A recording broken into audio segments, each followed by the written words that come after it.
warahmatullahi wabarakatuh. Halo, selamat pagi adik-adik, ayah bunda dan kakak tercinta. Selamat bergabung di acara interaktif Bincang Sehat dan Workshop Online Little Doctor Mandaya Hospital Karawang. Kami mengucapkan terima kasih banyak sudah ikut serta di acara ini. Kami doakan semoga ayah bunda, adik, kakak tercinta selalu diberikan kesehatan lahir batin serta diberikan kekuatan dalam menjalankan aktivitas sehari-hari. Saya dengan Kanine akan membantu adik-adik dalam acara interaktif Bincang Sehat dan Workshop Online Little Doctor. Kali ini mengangkat tema Ayah Bundaku Tidak Panik Saat Aku Sakit atau Cedera. Dengan menghadirkan Dr. Yuni, Dokter Umum Mandaya Hospital Karawang, dan nanti juga akan ada Kak Sata yang akan memberikan info kesehatan tentang penanganan cedera luka pada anak. Little Doctor adalah kelompok edukasi belajar sambil bermain untuk menjadikan dokter kecil dalam waktu 1 hari. Yang diharapkan nantinya bisa berpenampilan bersih, berbadan sehat, berperilaku sehat, berbudi pekerti baik, dan suka menolong, serta berprestasi di sekolah. Ada yang penasaran kegiatan apa sih Little Doctor hari ini? Yang pertama nanti adik-adik akan diajarkan tentang pertolongan pertama pada first aid training pada anak. Yang kedua, left hand hygiene. Yang ketiga, gawat darurat medis pada anak. Yang keempat, workshop Little Doctor. Yang kelima, games tebak Dr. Max. Gambar Dr. Max ya. Kemudian dalam rangkaian acara kali ini nanti akan ada hadiahnya ya adik-adik. Dan undian ini akan diundi di akhir acara. Jadi untuk itu adik-adik dan ayah bunda bisa mengikuti acara ini hingga akhir ya. Kemudian bagi adik-adik dan ayah bunda yang ingin bertanya kepada pemateri nanti bisa di chat di bawah live Zoom. Nah, ayah bunda dan adik tercinta di rumah, ada yang tahu Little Doctor kali ini ada di rumah sakit mana sih? Iya betul, ada di Rumah Sakit Mandaya Karawang.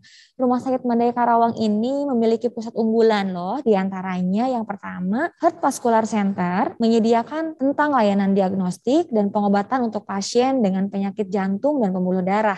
Yang kedua, Trauma Recovery Center memiliki tim khusus untuk penanganan cedera, trauma. Rumah sakit kami didukung juga oleh layanan pengobatan darurat non-stop, 24 jam ya. Bedah trauma, bedah syaraf, bedah ortopedi, anestesi, dan radiologi. Kami juga sudah mengikuti akreditasi rumah sakit SNARS pada tahun 2018 dengan tingkat paripurna. Rumah Sakit Mandaya Karawang juga berhasil mendapatkan penghargaan dari BPJS Ketenagakerjaan sebagai Rumah Sakit Trauma Center terbaik se-Jawa Barat pada tahun 2017.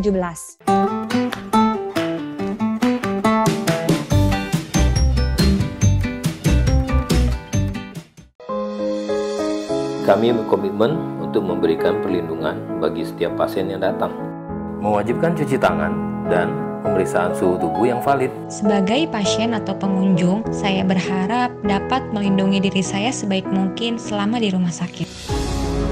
Kami berkomitmen mendukung kesehatan pasien, mencegah terjadinya penularan.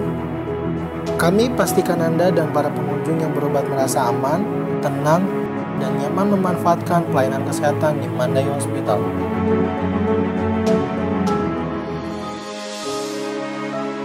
Kami di sini adalah keluarga Anda. Kami berkomitmen untuk memberikan pelayanan terbaik untuk Anda selama di rumah sakit. Kami pastikan Anda menerima berkas dalam kondisi higienis dari tangan kami.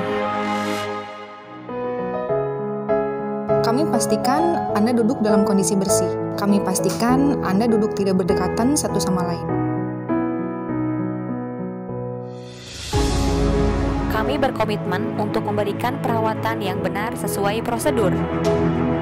Sebagai garda depan perlawanan terhadap wabah virus corona, kami percaya kami melakukannya yang sebaik mungkin untuk Anda. Kami terus berinovasi untuk meningkatkan pelayanan.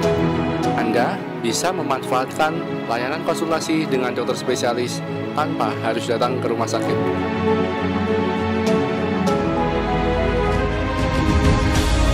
Kami berkomitmen untuk menjelaskan kepada pasien bagaimana cara menggunakan obat secara benar. Kami berkomitmen menciptakan budaya keselamatan pasien. Bersama kita bisa mencegah wabah corona. Kami satu kesatuan tim memastikan keselamatan pasien akan perawatan kesehatan di Mandaya Hospital.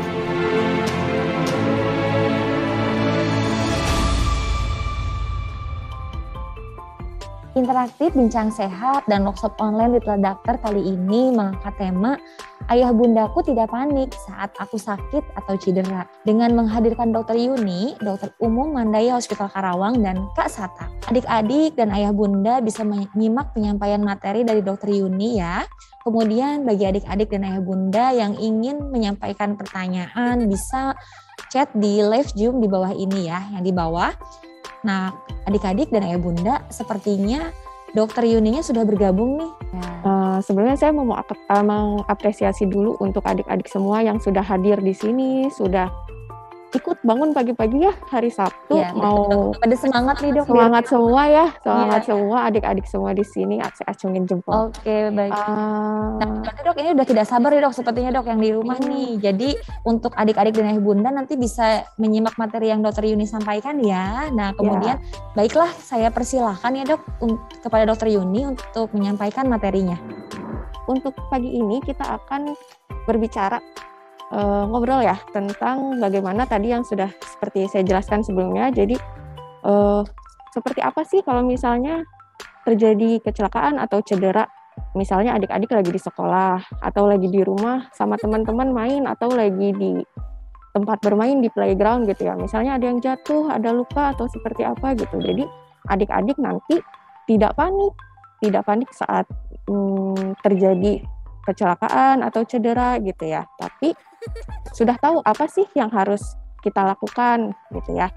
Nah, adik-adik, ini menurut WHO tahun 2014 ya, bahwa kecelakaan atau cedera pada anak itu menyebabkan sekitar 950.000 kematian pada anak usia sekolah setiap tahunnya. Dan sekitar 90% diantaranya sebenarnya bisa dicegah. Jadi merupakan cedera yang tidak disengaja. Jadi seharusnya bisa dicegah, jadi seharusnya tidak terjadi kecelakaan itu. Nah, dari yang paling banyak itu dari cedera atau kecelakaan pada anak itu, yang penyebab paling banyak adalah, penyebab utamanya adalah jatuh. Jadi misal nih lagi main, lagi asik main, atau lagi lari-larian, atau lagi berolahraga, jatuh gitu ya. Nah, dari jatuh itu ada luka atau ada cedera-cedera gitu.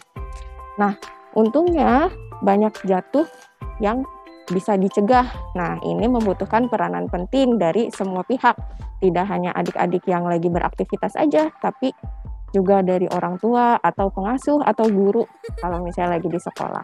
Diskusi kita pada pagi hari ini ada dua fokusnya ya. Yang pertama pencegahan, dan yang kedua penanganan pertama jika terjadi cedera atau kecelakaan. Oke, kita mulai dari yang pencegahan ya. Kenapa sih pencegahan harus kita berikan perhatian yang lebih gitu ya? Karena adik-adik tahu, saya juga yakin adik-adik semua sudah pasti tahu ya, bahwa mencegah lebih baik daripada mengobati. Daripada nantinya sakit, mendingan nggak sakit kan? Nah, apa aja sih yang harus dilakukan pencegahan? Nah, berikut adalah hal-hal yang bisa dilakukan untuk pencegahan ya. Yang kalau untuk mencegah dari jatuh ya, kita kalau bermain harus di tempat yang aman. Memasang, kalau misalnya lagi main orang tuanya nggak ada, orang tua sudah harus memasang pagar atau penghalang gitu ya. Terus yang penting adalah kalau untuk di sini juga pasti ada orang tua yang mendampingi adik-adik ya. Jadi kalau misalnya lagi main, adik-adik itu nggak boleh main sendiri terlalu lama. Jadi harus ada pengawasan dari orang dewasanya. Entah itu dari gurunya, entah itu dari orang tua atau pengasuhnya. Terus kalau untuk luka bakar, pencegahannya ya menghindari kontak untuk hal-hal yang berbahaya. Seperti misalnya dari air yang terlalu panas. Kalau misalnya mau mandi, dicek dulu airnya. Jangan mandi pakai air hangat, ternyata masih panas, belum dicampur airnya. Nah, itu kan jadi luka bakar ya. Atau kalau mau bermain, jangan dekat-dekat sama dapur atau yang masih api yang masih menyala, jadi harus hati-hati. Misal bukannya melarang untuk misal mau coba untuk memasak atau apa, nggak masalah, cuma harus hati-hati. Dan sebaiknya kalau misalnya adik-adik mau memasak atau misalnya ada tugas dari sekolah untuk bikin ini bikin itu di dapur, nggak masalah, tapi selalu dalam pengawasan orang tua. Lalu untuk tenggelam nih, adik-adik pasti suka berenang ya, suka senang main air gitu. Nah, untuk pencegahannya adalah kalau misalnya sudah bisa berenang, ya sudah tahulah bagaimana kira-kira ya biar nggak tenggelam gitu ya. Tapi kalau misalnya yang masih belum bisa berenang, masih belajar, atau yang masih di bawah 10 tahun biasanya kan masih belajar ya. Nah, itu harus selalu sedia jaket keselamatan atau pelampung gitu ya, biar tidak tenggelam. Lalu kalau misalnya ini peranan orang tua juga, kalau misalnya anaknya lagi bermain atau bermain air atau lagi berenang, harus jangan lupa selalu diawasin, jangan sibuk sama yang lain. Lalu ini untuk keracunan ya, keracunan bahan-bahan yang kira-kira dapat menyebabkan keracunan seperti sabun cuci, atau obat-obatan itu disimpan di tempat yang aman. Jadi anak-anak nggak asal ambil gitu. Dikiranya, jadi harus dibeli label juga. Nanti dikiranya ditaruh di botol minuman misalnya. Kan suka ada ya orang tua nggak beli tempat sabunnya, beli refillnya, beli isi sabun, tapi ditaruhnya di tempat minuman apa gitu. Nah itu bikin sirup deh sama anaknya gitu. Nah jangan sampai gitu. Nah harus hati-hati. Jadi diberi label yang benar. Kalau misalnya oh ini sabun cuci, ini sabun untuk ngepel atau apa gitu ya. Nah kalau misalnya adik-adik lagi main atau berolahraga, misal sekarang nih lagi ngehits kayaknya untuk di kalangan adik-adik ya, lagi suka main sepatu roda di taman gitu. Nah jangan lupa kalau misalnya lagi main atau olahraga, jangan lupa dipakai alat pelindung dirinya sesuai dengan si olahraga itu. Kalau misalnya tadi kayak lagi suka main sepatu roda, dikasih pelindung lutut, siku, pakai helm gitu. Atau kalau suka main kasti atau softball atau apa, dipakai juga pelindungnya. Semuanya sih kalau misalnya untuk olahraga kan pasti sudah ada standar alat pelindungnya ya. Nah itu jangan lupa dipakai. Untuk di jalan raya kecelakaan berkendara ini juga cukup banyak ya. Jadi kalau misalnya kalau ini untuk lebih ke orang tua sih ya. Kalau misalnya lagi di jalan raya, lagi berkendara, pencegahannya yang pertama, kalau ini di Indonesia agak jarang yang aware tentang car seat ini. Jadi orang-orang Indonesia biasanya car seat masih jarang gitu kita pakai gitu. Padahal kalau misalnya di luar negeri, car seat ini sudah merupakan kewajiban, atau kalau misalnya mau keluar mobil harus ada car seat kalau punya anak. Jadi anak nggak didudukan bersama orang dewasa seperti biasa gitu bareng. Jadi harus ada car seat-nya. Terus kalau misalnya di mobil, anak didudukan car seat-nya itu di baris kedua, tidak di baris pertama di samping supir, itu nggak boleh. Kalau misalnya kita mau naik motor, yang pakai helm jangan cuma yang di depan, tapi yang dibonceng atau si adiknya ini, si anaknya ini juga harus pakai helm. Jadi adik-adik juga jangan lupa pakai helm kalau misalnya lagi mau naik motor, dibonceng ayah atau dibonceng bunda. Kalau misalnya ayah sama bundanya nggak makein helm, adik-adik harus ngingetin, bunda aku mau naik motor, dibonceng, aku harus pakai helm juga dong gitu. Jadi jangan cuma ayah bundanya aja ya yang pakai helm. Lalu perhatikan lampu-lampu lalu lintas. Ini sih ya sudah ini ya. Nah ini car seat yang tadi saya bicarakan, kalau di luar negeri ini sudah harus. Kalau misalnya ada mobil, ada anak kecil, harus pakai car seat. Ini dari American Academy of Pediatrics, dari dokter anak, Ikatan Dokter Anak di Amerika ya. Untuk anak usia 2-4 tahun, car seat-nya menghadap ke belakang. Anak dari 5 sampai 9 tahun sudah bisa menghadap ke depan duduknya, tapi car seat-nya masih agak tiduran gitu. Kalau misalnya 9 sampai 12 tahun, car seat-nya sudah bisa lebih tegak ya, karena sudah lebih tinggi juga. Dan yang 12 tahun ke atas, kalau adik-adik sudah berusia 12 tahun ke atas, barulah bisa duduk seperti biasa, seperti orang dewasa. Tapi walaupun di baris kedua, jangan dilupakan seat belt-nya, karena ini juga merupakan keselamatan ya, untuk keselamatan kita di jalan raya kalau lagi berkendara. Kadang kan kita kalau misalnya duduk yang pakai seat belt cuma supirnya aja. Nah, itu juga nggak boleh. Oke, itu tadi pencegahan-pencegahannya ya yang bisa kita lakukan biar tidak terjadi cedera atau kecelakaan. Sekarang kita akan bahas nih, kita ngobrol-ngobrol lagi ya, saya akan berbagi lagi tentang bagaimana sih atau pertolongan pertama pada kecelakaan kalau misalnya adik-adik lagi bermain atau lagi di sekolah atau lagi olahraga atau lagi di rumah. Misalnya ada yang jatuh teman atau kakak atau adik. Nah, adik-adik udah bisa nih. Apa sih yang harus dilakukan?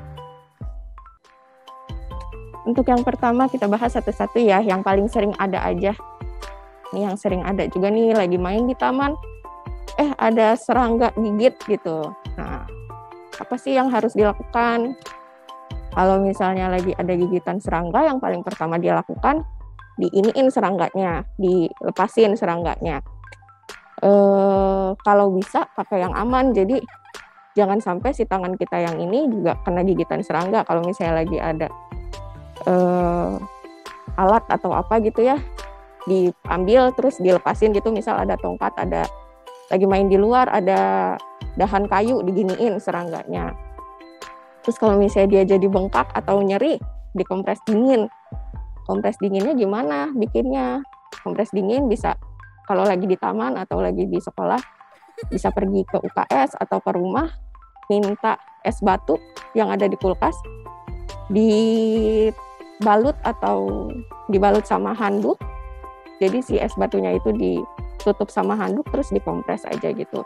Atau kalau nggak ada es batu di kulkas, di freezernya nggak ada es batu, boleh handuk bersih dikasih air dingin, dicelupin, direndam di air dingin, di air kulkas ya. Setelah itu dikompres di yang tempat digigit serangga itu. Kalau misalnya tunggu aja berapa lama sampai nyerinya hilang atau sampai itu bisa membantu untuk meredakan bengkaknya.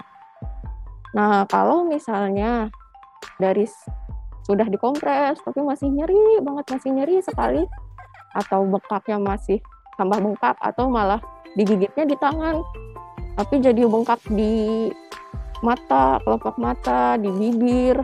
Nah, takutnya itu memicu reaksi alergi yang hebat.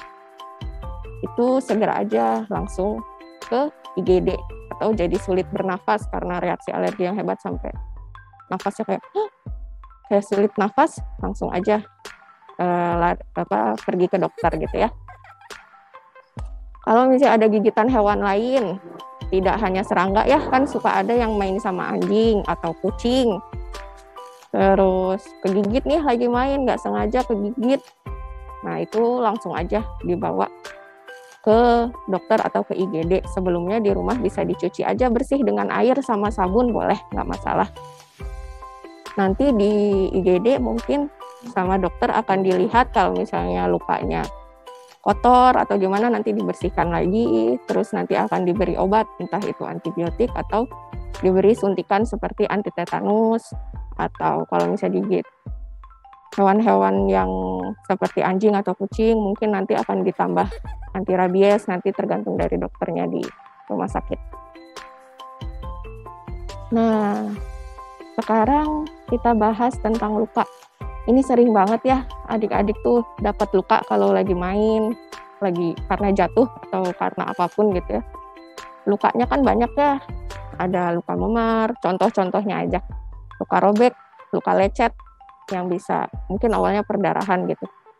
Kalau lukanya cuma sebatas memar, itu boleh sama kayak tadi, jadi dikompres es, adik-adik cari handuk dan es batu atau direndam di air es tadi, terus dikompres di lukanya yang memar itu tadi, misal jatuh terus jadi memar tuh jadi kayak lukanya kebiruan, terus agak bengkak. Nah itu namanya memar. Dikompres aja di tempat yang memar. Kompres es ini bisa mengurangi nyeri dan meredakan yang tadi bengkak-bengkaknya itu. Kalau baru terjadi, baru banget, dikompres air dingin dulu. Misal setelah beberapa hari masih memar, udah 3 hari masih memar, masih sakit, boleh diganti kompres hangat. Lalu luka robek atau luka ada sayatan gitu ya, misal lagi jatuhnya nggak cuma lecet nih, tapi ada luka robekan juga, atau terkena batu nih biasanya ya, lagi lari-lari terus jatuh kena batu, jadi batunya tajam, jadi bikin agak robek gitu ya. Nah, yang paling pertama adik-adik lakukan adalah kalau misalnya ada luka robek, ini asumsinya luka robek yang tidak bikin perdarahan ya, maksudnya cuma luka robek dikit gitu aja. Misalkan lagi main di rumput-rumput atau pasir gitu ya, ada luka robek. Nah, kalau ada luka robek kayak gini berarti kan dia lukanya terbuka. Hal yang paling pertama harus dilakukan adalah cuci bersih lukanya dengan air yang mengalir. Jadi harus dicuci dulu, karena kalau misalnya luka itu misal lagi di rumput, kita kan nggak tahu ya tempatnya bermain itu kotor atau gimananya. Jadi yang paling pertama harus dilakukan adalah dicuci bersih. Cucinya dengan apa, Dok? Apa dengan air cukup atau gimana? Dengan air cukup. Mau meyakinkan biar lebih bersih, pakai sabun boleh. Pakai sabun. Pakai alkohol gimana? Atau pakai yang sering orang tua, betadin gitu ya. Kalau jadi untuk yang sekarang dihindari penggunaan alkohol untuk mencuci luka, karena selain dia bikin perih ke luka, terus dia juga termasuk bahan yang iritan. Jadi memang bagus ya alkohol, betadin itu bagus, dia tuh termasuk jadi bikin steril lukanya gitu. Cuma ada karena dia termasuk bahan iritan, si lukanya itu nantinya akan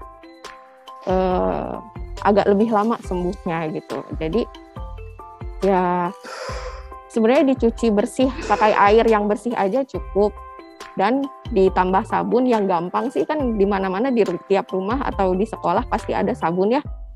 Nah, sabun dicuci pakai sabun kayak biasa, mandi pelan-pelan. Kalau mau yang nggak perih pakai sabun bayi, itu gampang ya, pakai sabun bayi. Biasanya kan suka ada ya di rumah sabun bayi. Dicuci pakai air, pakai sabun, udah cukup. Karena kan sabun ya udah familiar ya, apalagi sekarang lagi zaman pandemi gini sering cuci tangan pakai sabun. Bahan di sabun itu dia akan mematikan lemak yang ada di bakteri, jadi otomatis bakteri-bakteri yang ada di luka itu juga akan mati juga. Jadi sudah cukup dengan air mengalir dan sabun aja cukup gitu. Kalau di luka robeknya itu sudah dicuci, tinggal ditutup aja, ditutup dengan kasa atau kain bersih, biar enggak, karena dia luka terbuka kan, kalau dibiarkan terbuka takutnya nanti tambah infeksi. Jadi kalau sudah selesai dicuci tinggal ditutup pakai kasa atau kain bersih, tinggal kalau misalnya masih nyeri atau apa tinggal dibawa ke dokter. Jadi datang ke dokter udah rapih lukanya gitu. Jadi nanti kata dokternya, wah bagus nih penanganan pertamanya gitu. Terus kalau misalnya terjadi luka tusuk gitu ya, luka tusuk ini yang dimaksud luka tusuk ini maksudnya luka akibat tertusuk benda tajam yang besar seperti, tapi jarang sih ini, jarang sekali ada, seperti pisau atau benda tajam lainnya yang besar. Kalau memang terjadi seperti itu langsung bawa ke IGD, ini wajib langsung bawa ke IGD. Jangan sekali-kali adik-adik udah ada yang ketusuk terus dicabut sendiri gitu, itu nggak boleh. Jadi biar dokter yang cabut, karena ditakutkan pas dicabut nanti malah ada masalah yang lain. Walaupun luka seperti ini jarang ya, paling ya itu sih ngapain juga gitu ya, pasti orang tuanya nggak ngebolehin juga main sama pisau tanpa pengawasan. Yang paling sering yaitu tadi luka robek, luka lecet. Kalau misalnya luka lecet ya sama tadi, yang penting dicuci pakai air bersih sama sabun boleh. Kalau terjadi perdarahan, jadi dari luka robek yang tadi itu terjadi perdarahannya terus banyak, jangan buru-buru cari yang lain. Yang paling pertama dilakukan adalah ditahan lukanya. Misalnya lukanya di sini ditahan.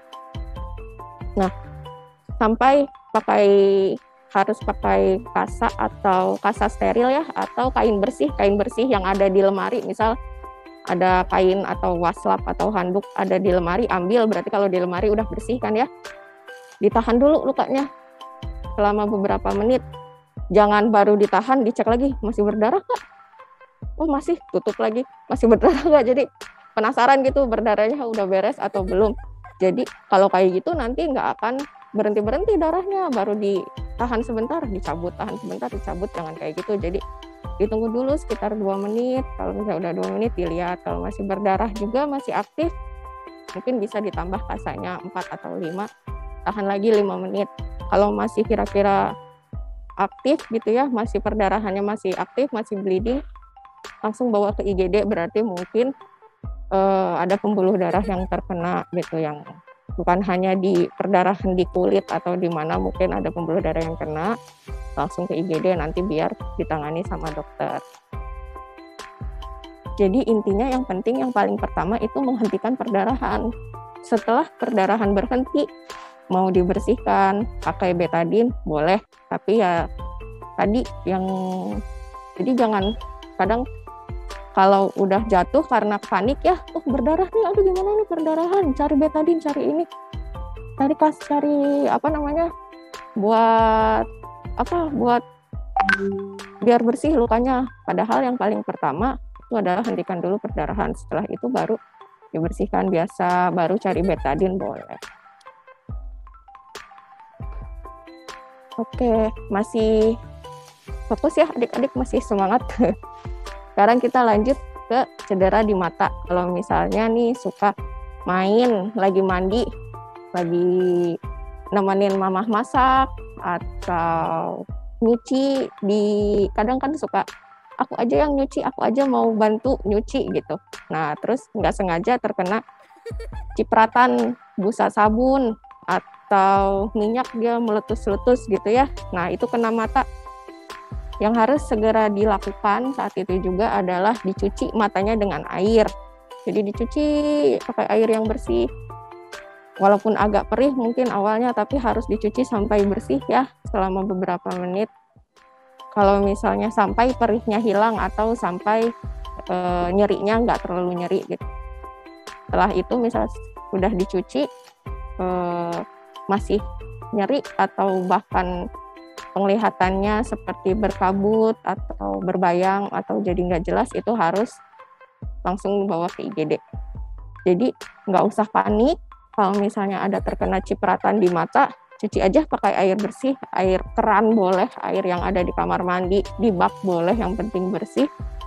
Nah itu nanti, dan jangan disentuh pakai tangan atau dikucek-kucek gitu ya, nggak boleh ya, soalnya kita nggak tahu tangan kita bersih atau kotor ya, habis megang apa, terus yang tadinya si bahan iritan atau yang cipratnya itu mungkin di sini aja dikucek-kucek, jadi malah tambah merah, jadi malah tambah jadi masalah. Jadi yang paling penting paling pertama ya tenang aja, jangan panik, dicuci pakai air bersih.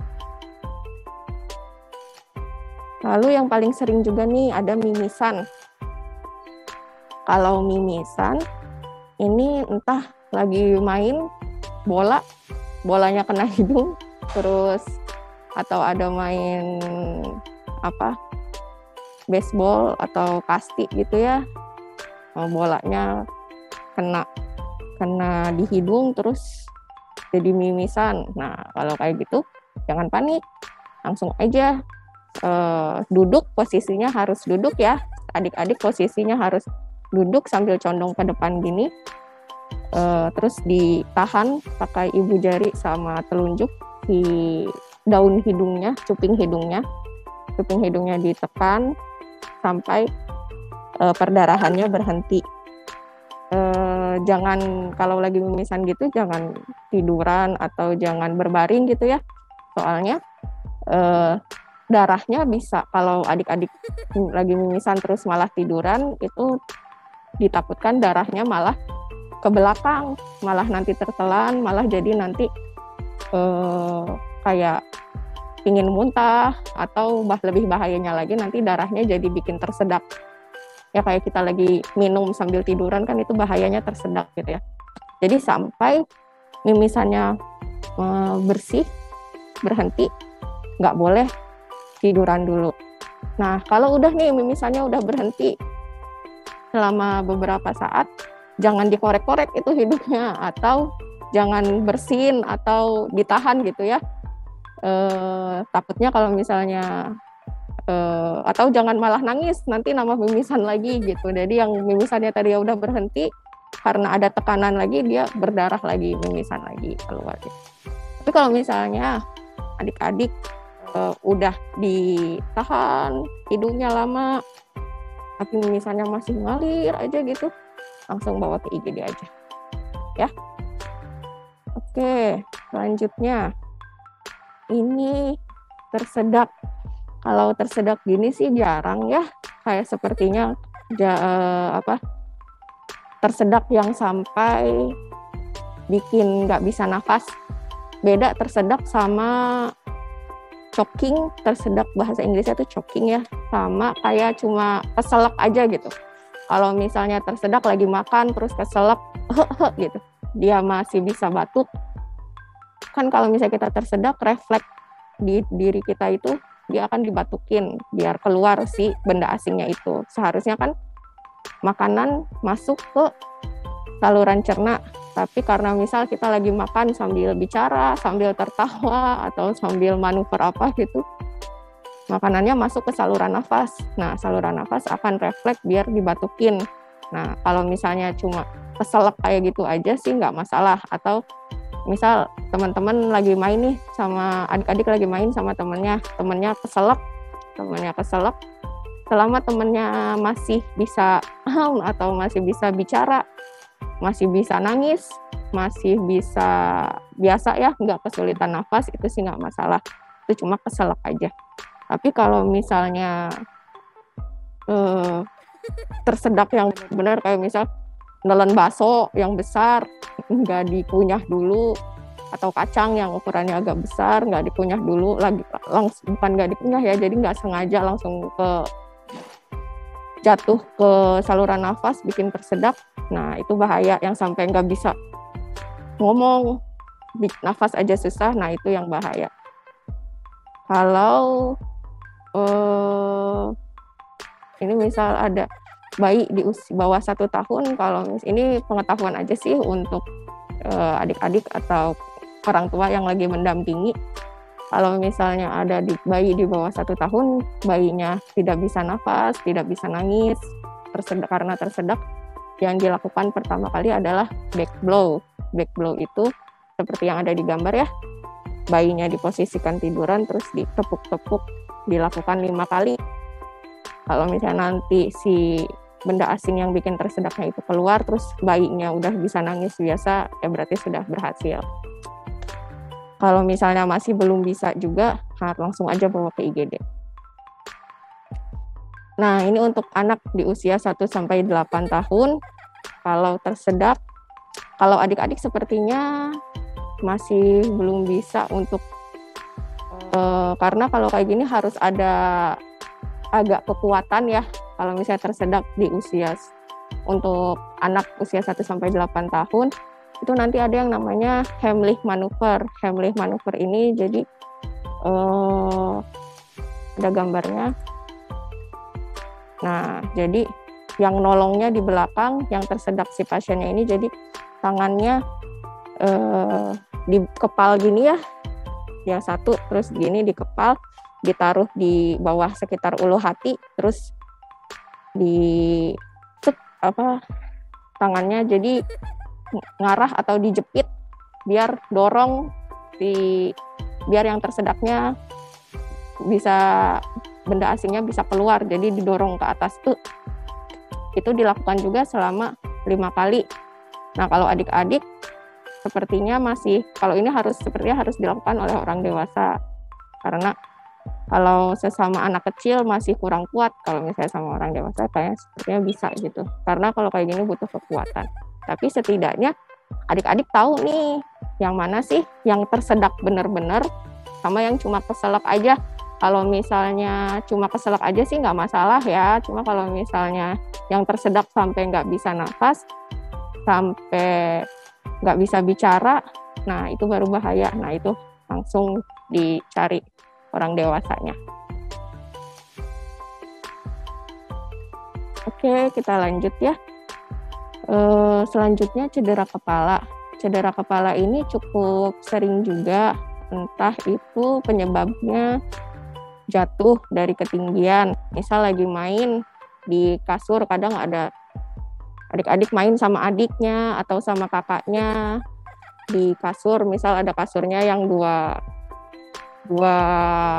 susun, yang di atas bercanda-bercanda jatuh gitu, atau lagi main di playground dari yang atasnya, dari misal playgroundnya agak tinggi gitu, kayak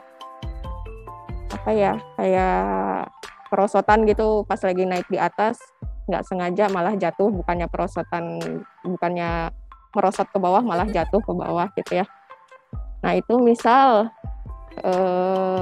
terkena cedera di kepalanya, yang harus diperhatikan adalah ya kayak tadi, kalau misalnya ada luka lecet ya dibersihkan dulu, terus ditutup.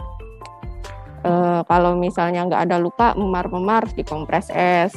Kalau misalnya ternyata bikin jadi luka robek, ya diberhentikan dulu perdarahannya. Habis dihentikan perdarahan, dicuci bersih, ditutup lagi pakai kasa. Terus kalau misalnya itu segera bawa ke IGD. Terus yang paling penting adalah observasi. Jadi jika adik-adik atau teman atau siapapun jatuh, ada cedera kepalanya, jadi kepalanya terbentur, selama dia tidak ada penurunan kesadaran, maksudnya penurunan kesadaran itu dia jadi ngantuk terus, atau jadi tidur terus, atau pingsan, atau itu insya Allah nggak apa-apa. Tapi jangan cuma itu aja gitu, tapi masih ada tanda-tanda yang harus diperhatikan, misal ada kejang, atau ada kelemahan tubuh, misalnya jadi jalannya nggak benar gitu. Kalau misalnya dia jalan bisa, cuma jalannya nggak lurus, kayak oleng gitu, atau sebelah tubuhnya lebih lemah. Nah itu harus hati-hati juga. Atau keluar cairan atau darah dari hidung, dari telinga, terus matanya jadi kayak rakun, jadi kayak memar mengelilingi kelopak mata. Itu juga harus langsung dibawa ke IGD. Terus misal ada pingsan, ada nyeri kepala yang hebat, jadi jangan diremehkan. Kalau ada anak-anak atau teman bilang, misal habis jatuh terus kok nyeri kepala. Kalau misalnya nyeri sih pasti ya, kalau misalnya habis jatuh terbentur sih nyeri.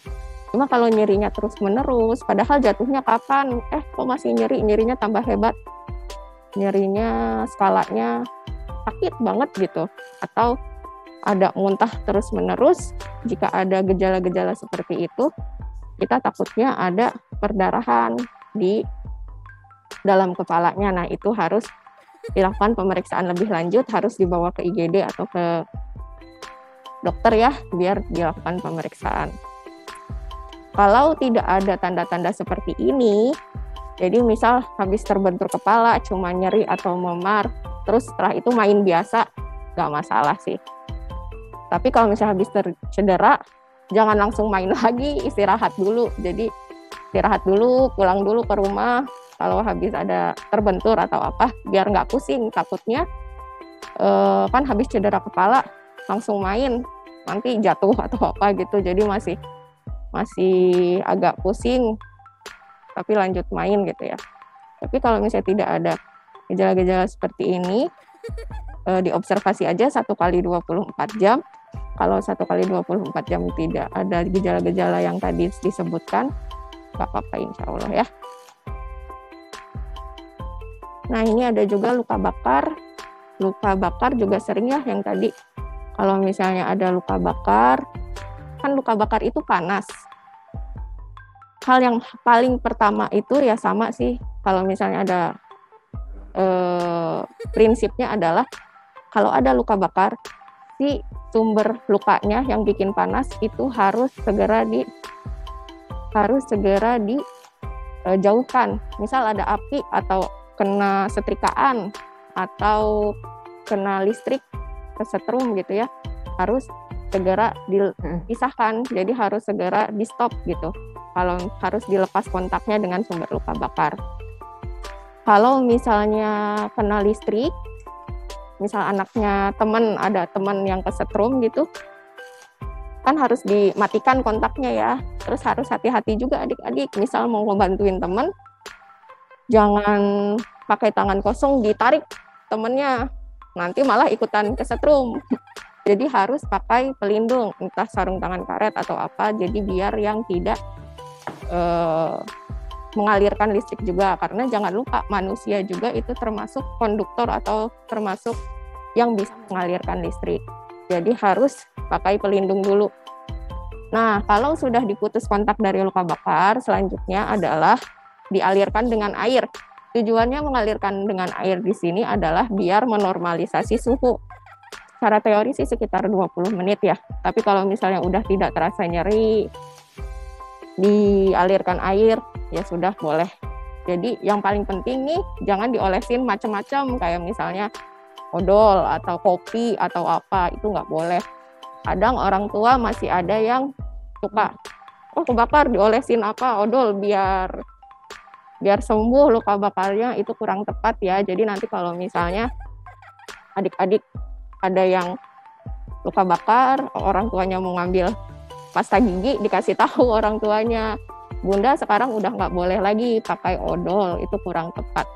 Kalau misalnya ada lepuhan atau luka bakarnya jadinya terbuka, itu harus dibawa ke dokter, nanti takutnya infeksi gitu ya. Tapi yang paling penting ya diputuskan kontak dengan luka bakar tadi, terus dialirkan dengan air biar suhunya yang tadinya panas jadi kembali ke normal. Tapi jangan pakai es juga, jadi normalnya itu jadi harus perlahan suhunya itu. Kalau misalnya langsung pakai es, nanti malah lukanya malah tambah lebih merah atau lebih, jadi langsung banget dari yang tadinya panas ke es, itu nggak baik juga. Alirin aja pakai air keran 20 menitan, kan gampang ya. Nah itu udah gitu. Kalau misalnya ada luka terbuka, ditutup kayak tadi. Yang penting tidak jadi infeksi, setelah itu bawa ke dokter. Kalau misalnya ini ada yang terakhir sepertinya, misal ada cedera jatuh terus jadi bengkak atau memar yang tadi ya, dikompres es aja. Tapi kalau bengkaknya hebat banget, atau jadi nyeri banget, atau jadi yang tangannya misalnya tadinya tangan lurus nih, habis jatuh jadi kayak nggak lurus, seperti kayak patah tulang gitu ya, atau keseleo, atau seperti apa, bengkaknya hebat banget, itu dibawa aja ke dokter. Boleh sambil dibalut pakai handuk yang nyaman ya, atau kain bersih. Tapi jangan terlalu ditekan, kalau ditekan takutnya nanti ada kompartemen sindrom. Jadi yang senyamannya aja biar nggak nyeri, terus dibawa ke dokter. Oke, itu aja paling. Sudah selesai dari saya. Terima kasih adik-adik semuanya atas perhatiannya. Sekarang saya kembalikan ke Kanina. Oke, baik. Terima kasih Dr. Yuni yang telah menyampaikan materinya. Sangat bermanfaat sekali ya bagi kita semua, tentunya ya Bunda dan adik-adik semuanya. Untuk adik-adik di rumah atau ayah bunda yang ingin menyampaikan pertanyaan, boleh angkat tangannya di Zoom, atau nanti bisa langsung di chat saja di live chat Zoom-nya ya. Kakak ingin mengingatkan adik-adik di acara berlangsung kali ini, bisa adik-adik nanti dokumentasikan, adik-adik bisa foto selfie dengan acara live Zoom kali ini, nanti bisa di-share di Instagram dengan di tag Mandai Hospital dengan hashtag Little Doctor Mandai Hospital.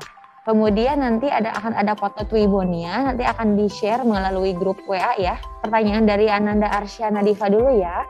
Assalamualaikum dokter, mau tanya gimana caranya mengatasi rasa panik setelah jatuh dan keluar darah banyak ya. Terima kasih dokter.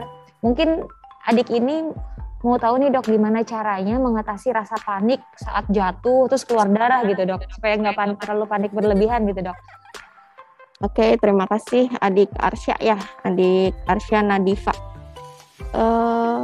Kalau jatuh terus berdarah-darah pasti panik sih pasti. Panik boleh tapi jangan kelamaan paniknya, soalnya kalau misalnya terlalu lama misal nangis atau gimana malah perdarahannya nggak berhenti, jadi nggak ditanganin perdarahannya terus ngalir itu kan malah takutnya jadi kekurangan darahnya gitu ya, darahnya yang mengalir terlalu banyak itu nggak bagus juga. Jadi kalau misalnya jatuh terus perdarahan tadi seperti yang saya tadi udah share ya, bahwa kalau misalnya yang paling pertama kalau terjadi perdarahan, ambil kain bersih atau kalau ada kotak P3K di rumah ada kasa steril, diambil kasa steril.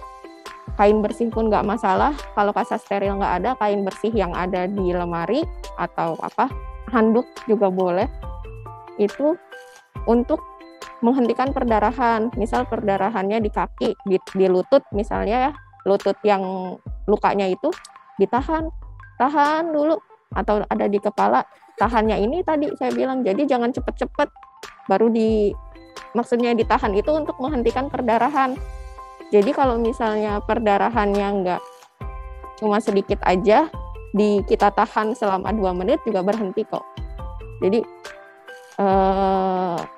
tubuh kita ini kan udah ada mekanismenya sendiri, karena Tuhan ciptakan tubuh kita, kalau misalnya kita jatuh atau seperti apa juga sudah bisa ngatur sendiri gitu dalam tubuh kita. Jadi berdarah nih, biar nggak berdarah keluar darah banyak, tubuh akan menghentikan perdarahannya sendiri, sebenarnya seperti itu. Nah, kita bisa apa? Kita bisa jangan panik, cari kasa, cari kain yang bersih, ditekan perdarahannya selama 2 menit. 2 menit dilihat, kalau misalnya sudah stop, ya boleh dioles salep antibiotik atau atau betadin juga boleh. Jangan banyak-banyak ya kalau betadin, soalnya tadi saya bilang kalau misalnya betadin itu termasuk zat iritan, dia bagus sih untuk membersihkan luka, bikin lukanya bakteri-bakteri jadi mati karena dia antiseptik. Tapi kalau misalnya terlalu banyak ya selain perih, karena dia iritan juga bikin jaringan di sekitarnya juga mati. Jadi penyembuhan lukanya jadi akan lebih lama gitu. Sebenarnya kami di rumah sakit kalau ada luka yang kotor atau pakai betadin itu juga suka kita pakai buat membersihkan luka. Tapi yang setelah dibersihkan pakai betadin, kita bilas lagi pakai air, pakai cairan lagi. Jadi nggak di situ terus gitu betadinnya. Jadi cuma buat ngebersihin aja, buat ngebunuh bakterinya. Setelah itu dibilas lagi, setelah itu ditutup lukanya. Kalau setelah 2 menit nih masih berdarah, ditambah lagi mungkin kain sama kasanya, jadi yang tadinya pakai kasa cuma 1 boleh ditambah jadi 4 atau 5. Jadi yang nahannya lebih banyak gitu ya. Ditambah lagi 5 menitan boleh. Kalau misalnya masih berdarah juga, di luka yang tadi ditutup, pakai plester, pakai kasa, pergi ke rumah sakit, ke IGD terdekat ya, ke Mandaya, nanti ke IGD rumah sakit, nanti akan ditangani oleh dokter. Karena kalau misalnya perdarahannya masih keluar terus, takutnya berarti lebih dalam lukanya. Nah, kalau lebih dalam, lukanya dalam, ada tindakan yang harus dilakukan. Kalau misalnya ada luka robek tapi sedikit, terus adik-adik udah berhenti perdarahannya, lukanya udah yakin bersih, udah dicuci dengan air dan sabun tadi, ditutup aja boleh, pakai plester juga boleh kalau lukanya nggak terlalu dalam. Kalau plesternya juga kalau bisa plester yang nggak bikin nyeri ya. Jadi plester yang ada kan sekarang ada plester anti air, maksudnya biar lukanya nggak gampang sering dibuka. Kalau misalnya sering dibuka nanti lukanya udah mau sembuh, dibuka ngeletek lagi, sakit lagi gitu. Sekarang boleh pakai plester pun boleh. Jadi yang paling penting biar itu langsung hentikan perdarahan. Hentikan perdarahan pakai kain atau kasa, setelah itu cuci bersih, setelah itu tutup. Baiklah, terima kasih dokter jawabannya. Jadi untuk adik apa tadi siapa? Arsya ya. Jadi nanti ketika ada keluar darah banyak, berarti nanti harus ditahan dulu ya dok ya, itu pendarahannya. Jadi supaya tidak terjadi pendarahan yang berlangsung lagi berkelanjutan. Nah kemudian dok ada pertanyaan lagi nih dok dari adik Artan Al-Syafa Hidayat. Dokter, bagaimana cara menghilangkan kebiasaan menggigit kuku atau jari dok? Kebiasaan gigit kuku atau jari, menghilangkannya. Kalau menghilangkannya caranya jadi ya harus kembali lagi ke adik-adiknya, kan adik-adik udah tahu tuh kalau seperti itu tidak boleh, nggak bagus loh gigit kuku itu. Kalau misalnya udah besar digigit-gigit terus, selain si kuku atau jaringan sekitar kukunya itu nanti bisa infeksi, atau kan dia digigit, mulut ini kan penuh bakteri ya, makanya kita makan apa aja yang masuk gitu, digigit terus nanti ini jadi bengkak atau jadi luka, itu kan sebenarnya nggak bagus. Jadi harus dari adik-adiknya sendiri. Misal adik-adik tuh udah kebiasaan banget, susah ya, mungkin tips aja sih. Jadi menghilangkan kebiasaannya itu gigit jarinya diganti sama yang lain. Misal gigit makanan, wortel atau apa gitu ya. Jadi dialihkan ke yang lain. Misal udah kayak pingin gigit apa, ambil aja makanan di meja, diganti. Jadi kalau misalnya udah nih, gigit tangan, langsung. Nggak boleh, karena kayak gitu tuh nanti sakit terus nggak bagus juga, nggak bagus buat giginya, buat kesehatan mulut. Karena kan tangan nggak bersih juga nih, nanti giginya jadi hitam-hitam, banyak karangnya, terus jadinya nggak bagus gitu ya untuk kesehatan mulutnya. Si jempolnya juga sakit, jadi sudah bukan waktunya gigit itu, jadi mungkin perhatiannya dialihkan ke yang lain. Jadi boleh misal lagi itu langsung udah mulai ini, langsung cari kesibukan yang lain, entah itu makan, entah itu main atau menggambar atau apa gitu ya, ajak kakaknya main. Jadi biar enggak, kan kalau lagi kayak gitu biasanya lagi bengong gigit nggak tanpa disadari gitu. Jadi langsung cari kesibukan aja. Mungkin itu sih. Baik, terima kasih dokter jawabannya. Kemudian ini ada pertanyaan lagi dok dari Bunda Mimin Suminar. Pertanyaannya adalah, dok, apakah penanganan semua gigitan serangga dikompres dengan air dingin atau es?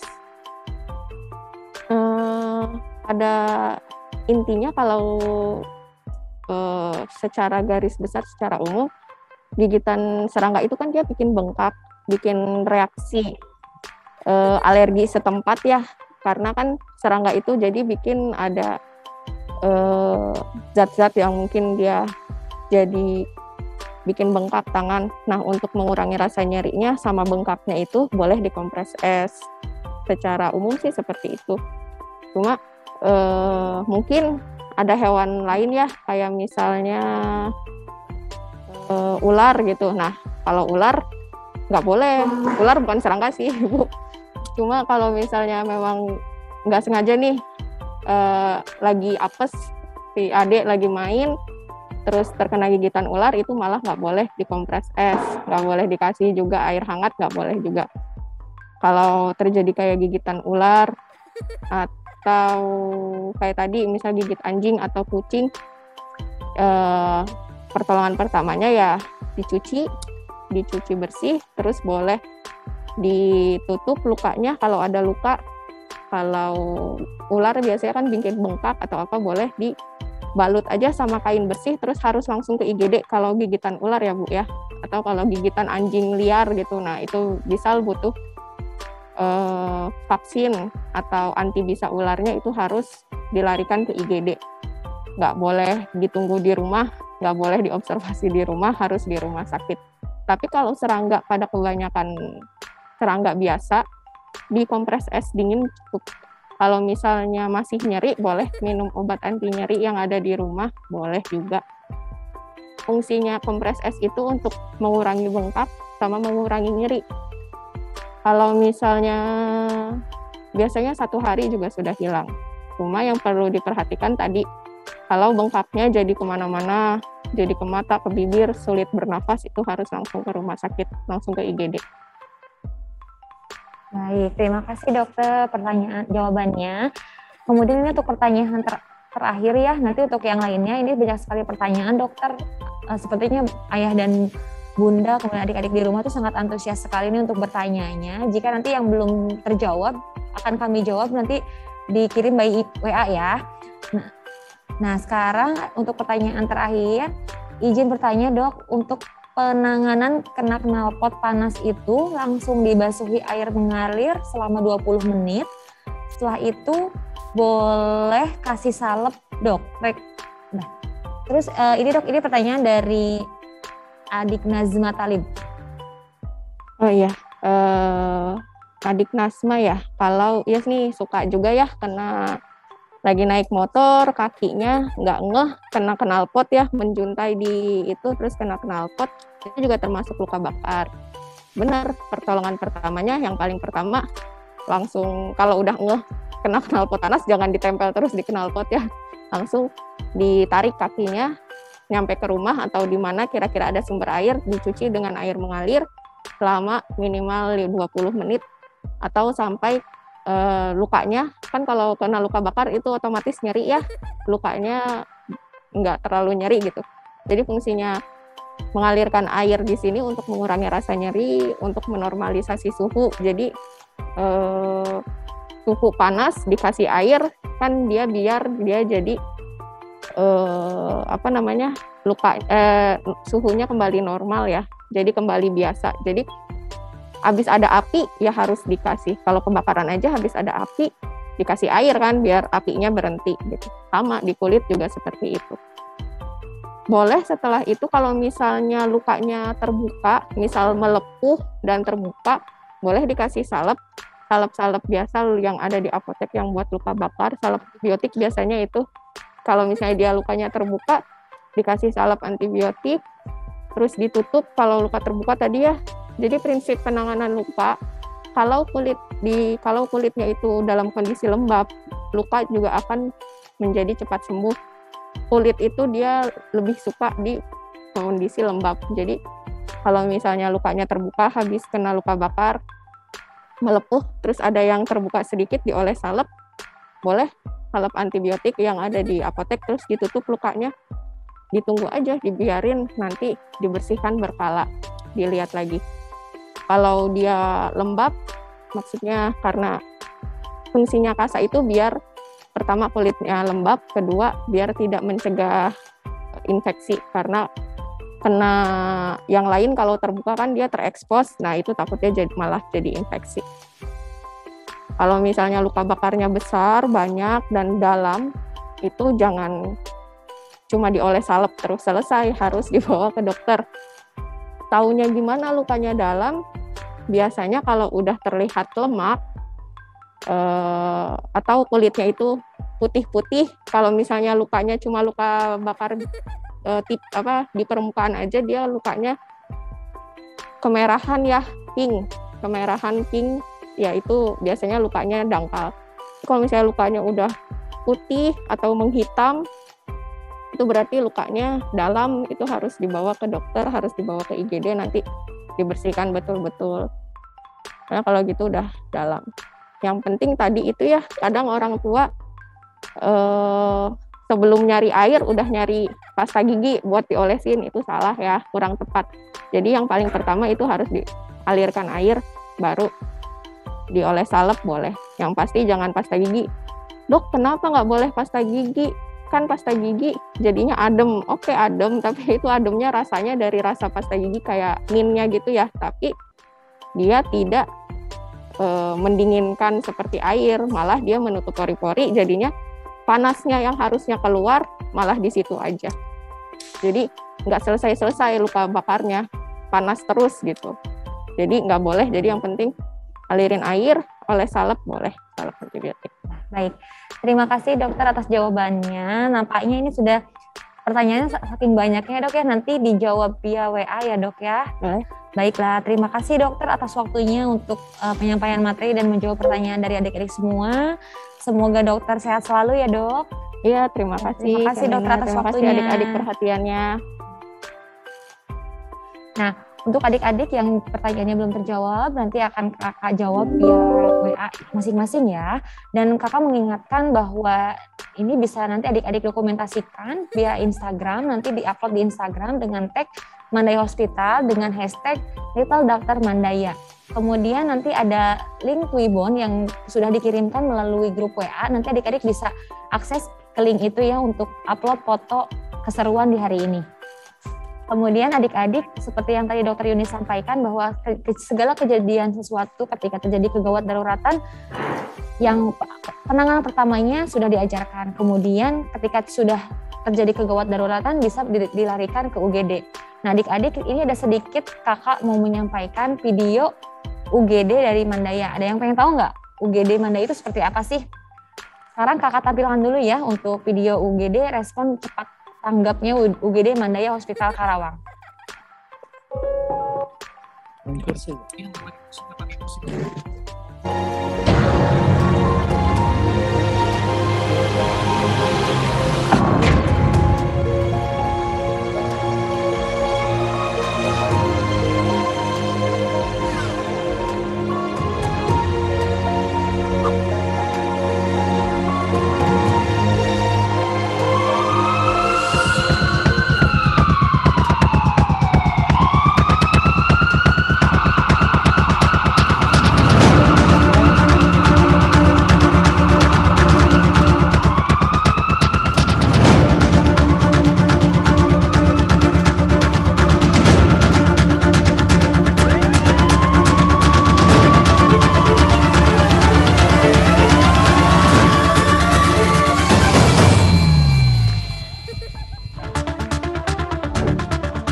Nah, itulah adik-adik video dari UGD Rumah Sakit Mandaya dan komitmen dari Mandaya Hospital dalam menangani pasien. Nah, adik-adik sekarang kakak udah di sini nih bareng sama Kak Sata. Ya, baik Kak. Ya, nah adik-adik dan Bunda mengingat sekarang kan masa pandemi ini masih berlangsung ya. Nah, salah satu cara utama dalam menjaga kebersihan dan kesehatan itu adalah dengan menjaga kebersihan tangan. Karena penting sekali ya Kak ya untuk menjaga kebersihan tangan ya. Nah nanti Kak Sata ini akan mengajarkan adik-adik semua tentang hand hygiene, cara membersihkan tangan secara baik dan benar sesuai dengan prosedur kesehatan ya Pak ya.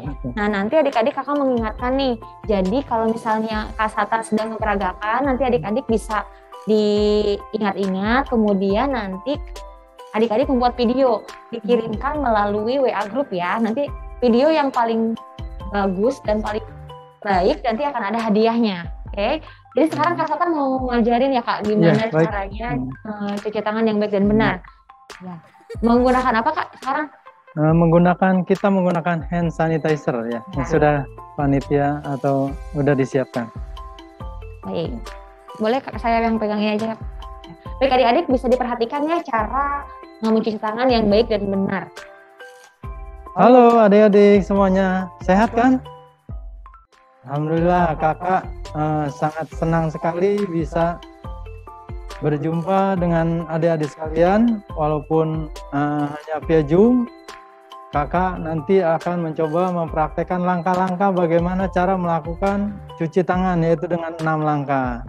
Tapi sebelumnya kakak akan memperkenalkan terlebih dahulu ya. Nama kakak Kak Sata ya, yang sudah disampaikan tadi. Kakak bekerja, profesi kakak sebagai perawat ya. Kakak nanti akan mempraktekkan langkah-langkah cuci tangan dengan menggunakan hand scrub dan bisa juga menggunakan air mengalir dan sabun. Oke, kita mulai. Semuanya sudah siap? Siap. Adik-adik ya. Sebelumnya kakak mau nanya dulu nih ke adik-adik sekalian. Jawab ya adik-adik, jawab. Ada yang sudah bisa kan? Bisa cuci dong. Yang benar. Ya. Oke. Dengan 6 langkah. Adik-adik boleh buka kameranya biar lebih seru ya kita. Oke ya. Bisa kita mulai? Bisa Kak. Oke Kak, Kanina, saya minta hand scrub-nya. Dikit aja ya berarti Kak. Hand scrub kita tuangkan ke telapak tangan kita. Hitungannya jangan lupa 4 kali ya adik-adik. Oke, kita bisa mulai. 1, 2, 3, 4. Itu langkah ke-1. Yang keduanya 1, 2, 3, 4. 1, 2, 3, 4. Langkah ketiga, digosok-gosokkan sela-sela jari kita. 1, 2, 3, 4. Selanjutnya kedua tangan kita saling mengunci. 1, 2, 3, 4. Langkah yang kelima, ibu jari kita digosokkan. 1, 2, 3,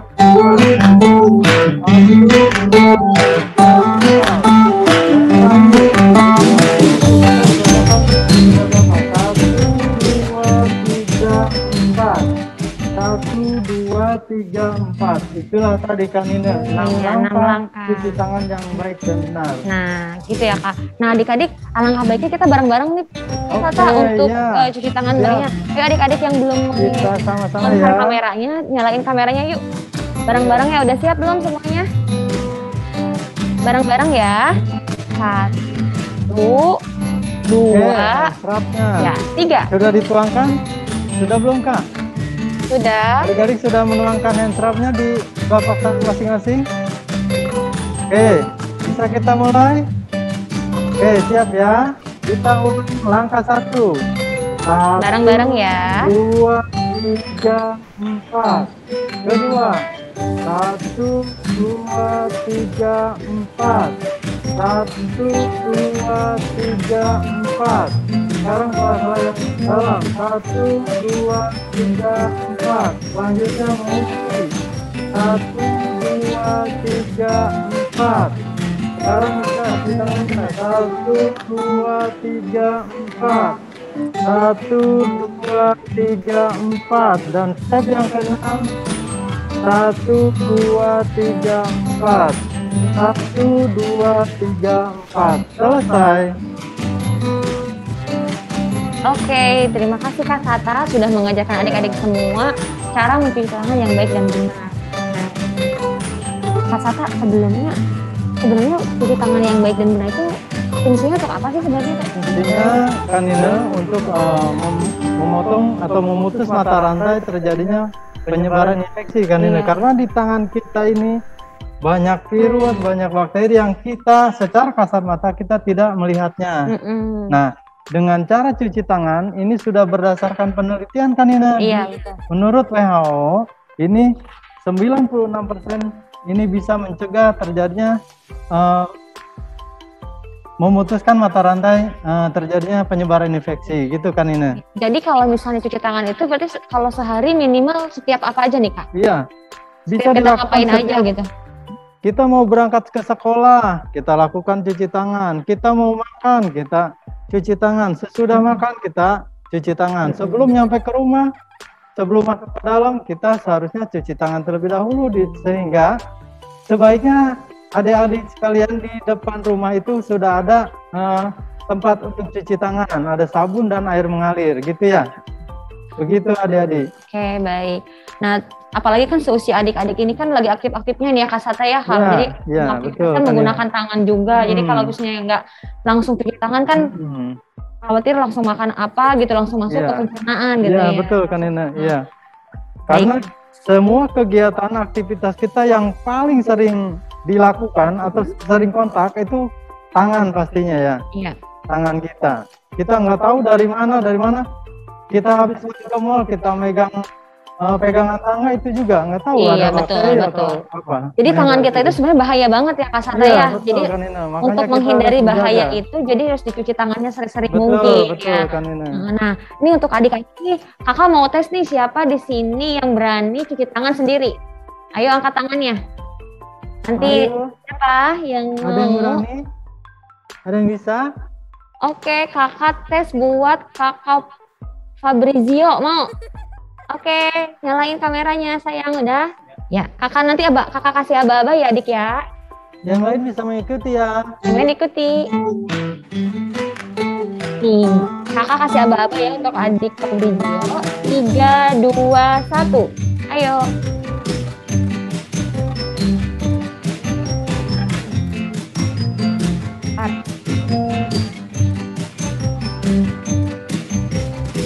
Dua, tiga, apa-apa? Suaranya nggak apa-apa. Ayo, yang lain bisa diikuti ya. Mana adik Elmira? Oke, ayo. Kakak kasih aba-aba ya. 1, 2, 3, ayo. 1, 2, 3, 4. 1, 2, 3, 4. 1, 2, 3, 4. 1, 2, 3, 4. 1, 2, 3, 4. 1, 2, 3, 4. 1, 2, 3, 4. 1, 2, 3, 4. 3, 4. Yeay, sudah. Udah kan? Nah, buat adik-adik yang mau nyoba lagi, bisa nanti di videoin ya. Nanti videonya Kakak tunggu di grup WA yang udah ada, oke? Nanti 3 video terbaik dan tertepat nanti akan Kakak kasih hadiah, oke? Sip dong, sip mana sipnya? Sip. Angkat jempolnya. Sip. Oke, Kakak tunggu ya videonya. Oke. Terima kasih ya Kak Sata sudah mengajarkan adik-adik semua di rumah untuk cara cuci tangan yang baik dan benar. Nah, sekarang Kakak punya games lagi nih buat adik-adik di rumah. Gamesnya adalah tebak gambar Dr. Max.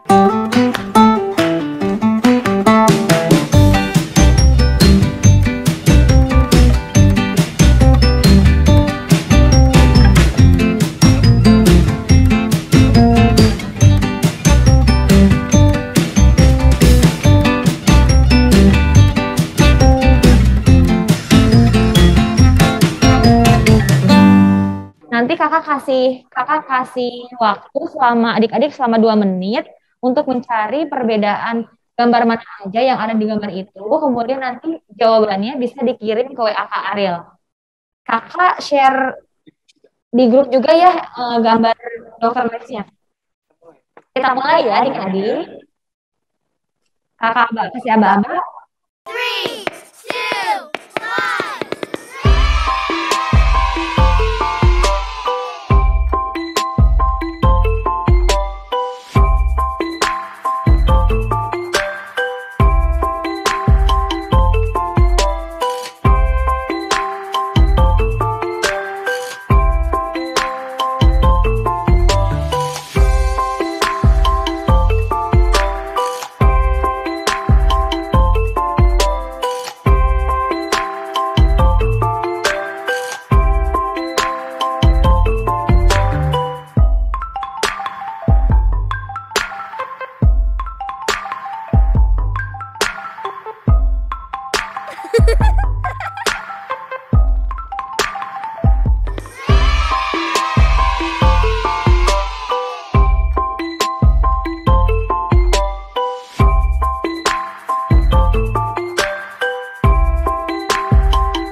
sudah selesai, nanti jawabannya bisa dikirim japri ke Kak Ariel ya.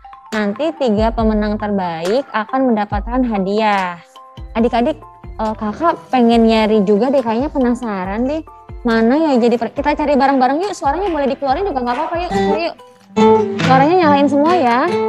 Kita cari bareng-bareng yuk. Oke. Warna masker. Namanya tidak sarung tangan atau mana beliin nggak itu gambarnya berbeda warna nanti kalau kita ini dia gambarnya kita cari yang pertama mana ya kita perbedaannya masker ya masker satu masker yang kedua sarung tangan terus apa lagi ya terus satu nama dokternya aduh apa lagi nama dokter aduh mana lagi dek adik-adik udah nyerah nggak tuh kakak nyerah mungkin bener kayaknya kita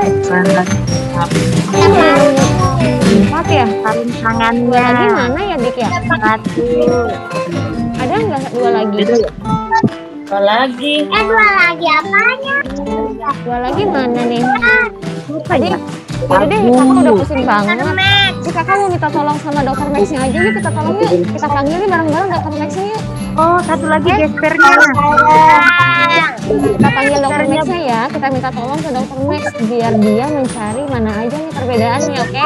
Setuju nggak? Setuju nggak? Setuju ya kita panggil bareng-bareng 2, 3 dokter Max bantuin kita dong nama dokter beda warna oh iya ini perbedaannya dari nama hurufnya ini warna dari huruf dokter Maxnya ini yang satu warna merah yang satu warna biru siapa yang benar jawab ini angkat tangannya Tazkia Tri Agita pinter Muhammad apa tuh adik Muhammad ya terus apa lagi kak masker stetoskop ikat pinggang sepatu ada yang benar semua nggak nanti jawabannya dikirim ke WA Kak Ariel ya jangan lupa ya oke kita standby lagi kita sekarang masuk ke workshop online nih adik-adik nanti adik-adik diajarin sama kakak Sata lagi nih tentang caranya penanganan kegawat daruratan pada anak-anak. Jadi kalau misalnya kayak adik-adik luka, jatuh, terus itu nanti Kak Sata akan mengajarkan bagaimana caranya penanganannya. Jadi kalau misalnya adik-adik jatuh tuh jadi nggak usah nangis, sekarang udah bisa ya. Jadi udah bisa jadi nggak usah panik juga ya bunda juga penting. Jadi ini penting juga untuk ayah bunda. Jadi kalau misalnya nanti ada pertanyaan lagi, seperti biasa, di chat aja di Zoom ini ya. Atau langsung raise hand, angkat tangannya, bisa bertanya langsung dengan Kak Sata. Oke. Baiklah, sekarang, terus kakak juga mau ngasih tahu nih, kalau Kak Sata itu juga nggak sendiri loh di ngajarin adik-adik semuanya. Ada teman kita satu orang, kira-kira siapa ya? Nanti sama Kak Sata dikenalinnya. Baiklah, sekarang kita sambut Kak Satanya yuk. Adik-adik kita panggil bareng-bareng lagi Kak Satanya yuk. 1, 2, 3. Kak Sata. Halo, adik-adik ketemu lagi dengan Kak Sata ya. Iya. Kita sama-sama belajar, kita sama-sama berbagi pengalaman bagaimana cara merawat luka. Ya. Nanti kakak akan membawakan 2 jenis luka saja. Kita sementara untuk hari ini 2 jenis luka. Yang pertama luka memar atau bengkak, ya, luka lecet, gitu ya. Pada pagi hari ini kakak tidak sendiri. Nanti kakak akan ditemani oleh Cynthia teman kita. Ayo kita panggilkan sama-sama Cynthia. Mana ya Cynthia-nya ya? Ini dia. Pagi Cynthia. Nah. Halo semuanya, aku Cynthia. Aku senang banget bisa bergabung di Little Doctor ini bersama Kak Sata. Oke, Cynthia. Kita sama-sama belajar ya, Cynthia ya, sama teman-teman di rumah.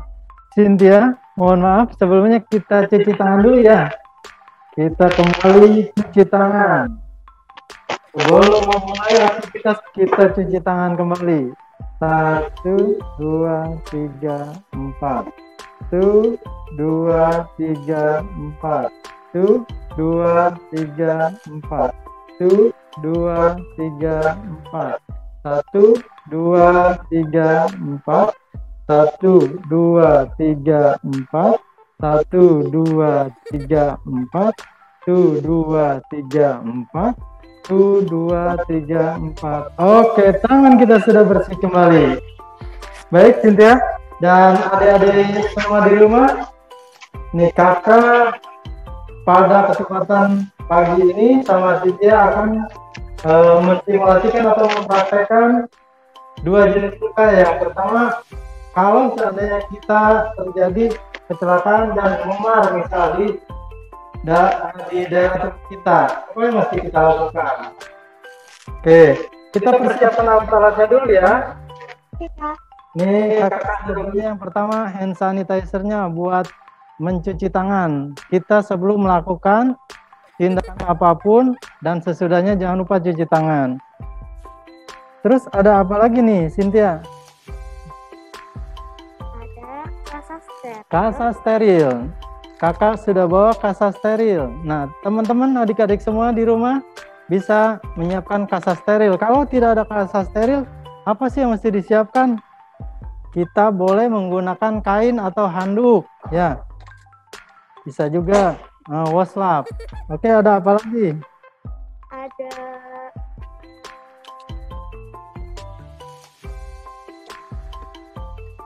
iodin. Iodin. Oke, ini larutan atau cairan buat antiseptik ya, Nadia. Ini kita sudah punya, Cynthia. Iodin itu apa, Kak Sata?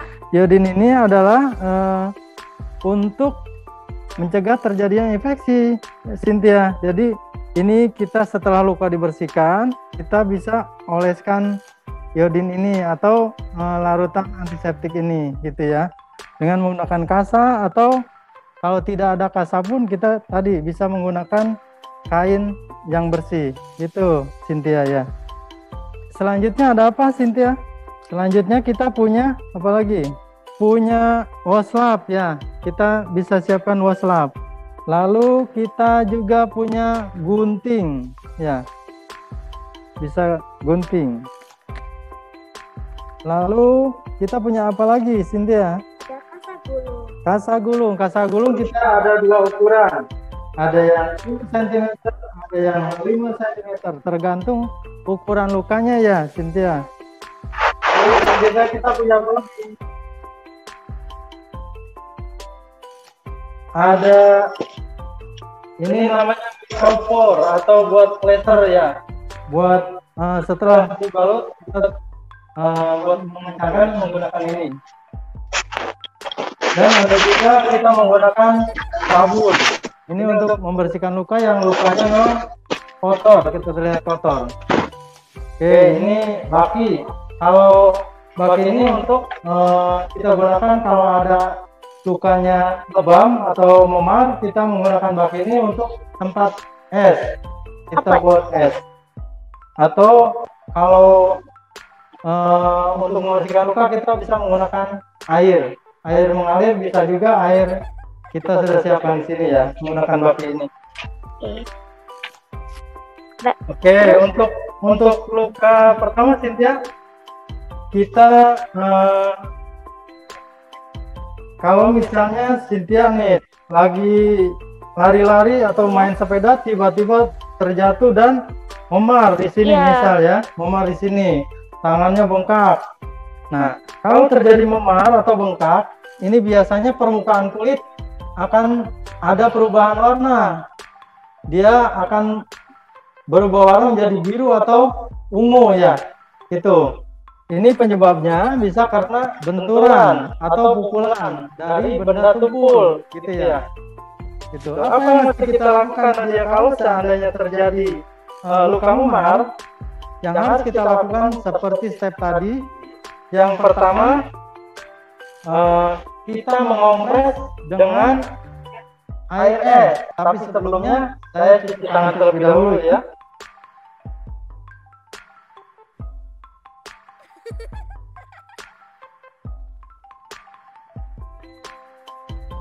Nah, cuci tangan ini kalau kita sudah terbiasa tidak lama, hanya membutuhkan waktu 15-20 detik. Nah, air es kita masukkan ke waslap, lalu kita gunakan untuk mengompres bagian yang ini yang bengkak itu. Dilakukan 5-20 menit. Dilakukan setiap 1 jam sekali. Setelah 5-20 menit kita lepas, kita anginkan dulu. Nah, setelah 1 jam berikutnya kita lakukan kembali, gitu ya. Terusan dilakukan.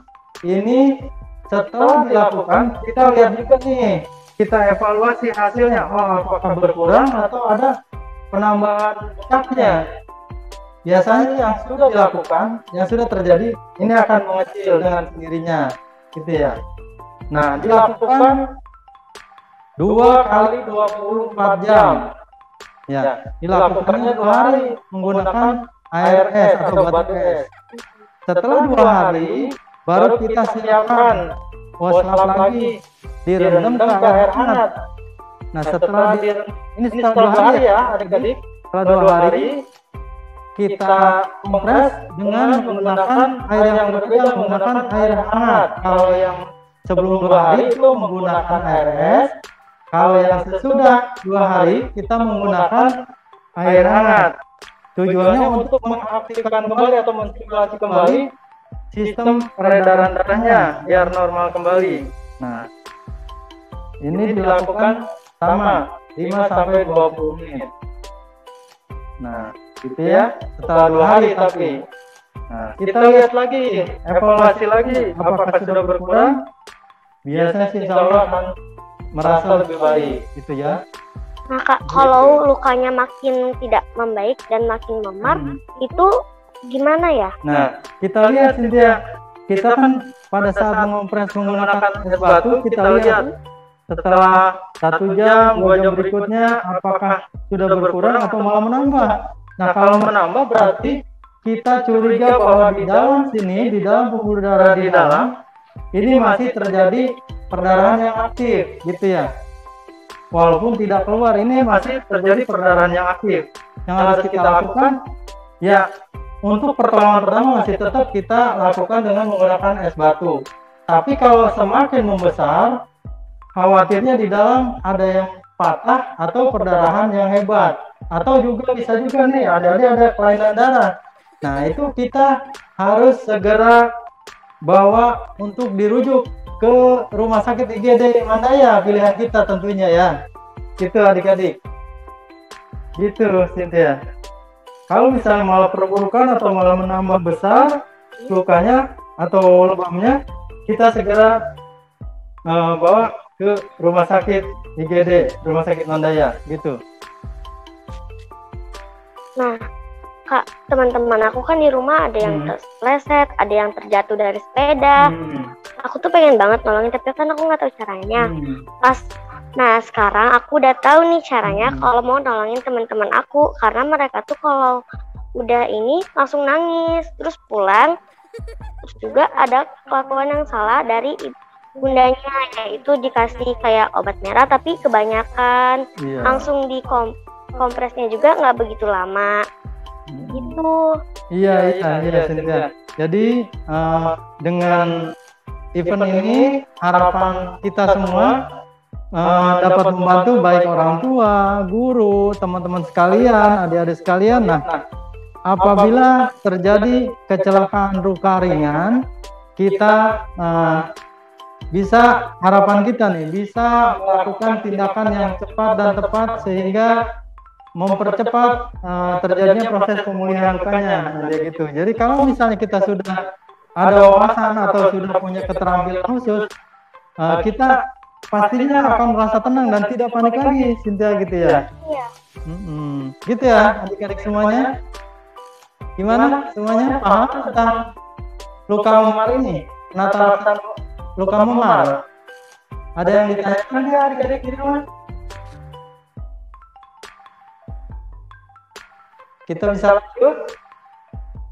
Oke, kita lanjut ke kasus yang kedua ya. Jika seandainya terjadi luka lecet, misal apa nih, anak cowok misalnya naik ke pohon, terus jatuh, tangannya atau kakinya kebaret sama pohon. Nah, apa yang mesti dilakukan? Itu ya, Cynthia ya. Nah dia, Cynthia pernah kejadian yang tidak diharapkan, misal ada lecet-lecet sampai berdarah. Aku ada pernah, jadi lagi naik sepeda, terus gak sengaja ada kucing hampir aku jatuh. Masih ada ya bekasnya? Nah, ini kebetulan nih teman-teman sekalian, adik-adik sekalian nih, lihat nih, Cynthia juga pernah mengalami jatuh. Jadi yang namanya kecelakaan itu kita tidak tahu siapa yang akan terjadi, kapan, dimanapun. Nah ini bisa saja terjadi. Nah kalau kita tahu cara penatasannya atau penanganannya, kita bisa meminimalisir terjadinya hal yang tidak diharapkan ya.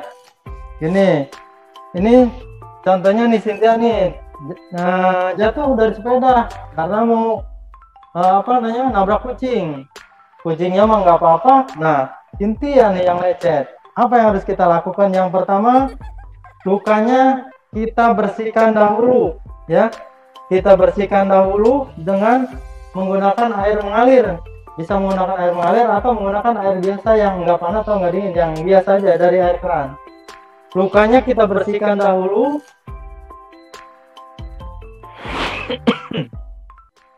Setelah lukanya kita bersihkan, lalu kita ambil kasa. Kalau ada kasa ya adik-adik, kita ambil kasa. Nah, kakak ada yang terlupa tadi, pada saat mencuci luka, kalau lukanya kotor atau banyak darahnya, bisa menggunakan sabun dan air mengalir ya. Kita menggunakan sabun sedikit saja, secukupnya. Nah, setelah lukanya kita cuci dengan sabun dan air, lalu lukanya kita keringkan dahulu. Jangan langsung dikasih larutan iodin ya, kita keringkan dahulu. Nah. Oke, setelah lukanya kering, lalu kita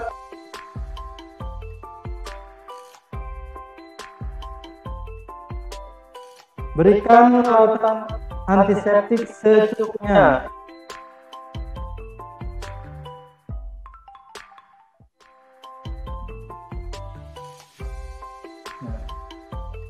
Setelah kita tempel dengan kasa dan larutan antiseptik, boleh kita menggunakan kasa gulung atau perban gulung. Nah, tujuan dari menggunakan kasa dan perban gulung ini yang pertama untuk supaya tidak lukanya terbuka, sehingga meminimalisir terjadinya bakteri masuk ke dalam tubuh kita karena ada pori-pori yang terbuka atau kulit yang terbuka. Setelah itu luka kita tutup dengan menggunakan perban atau kasa gulung. Ini secukupnya saja. Kalau misalnya ada perdarahan atau tetesan darah, ini agak kencang. Tujuannya buat apa? Untuk menekan terjadinya perdarahan yang berkelanjutan. Nah, setelah cukup, kita gunakan gunting untuk memotongnya.